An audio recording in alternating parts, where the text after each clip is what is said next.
Good day, guys. Welcome back to the channel. Now, to those of you that are yet to subscribe, do well by clicking on the subscribe button, like, share, make your comments.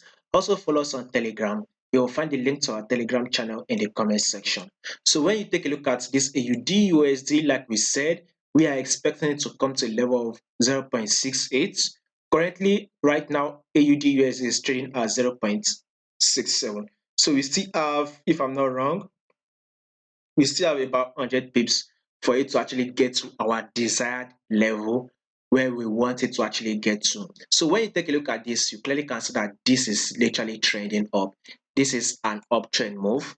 Also, when I did analysis on AUD USD yesterday, I told you guys that there will be a breakout of this today. Breakout of this resistance level. If you've not watched it, you can go back to watch it to confirm. We can see that at first market was ranging within this level. The market eventually broke out of the resistance level. What is market doing now?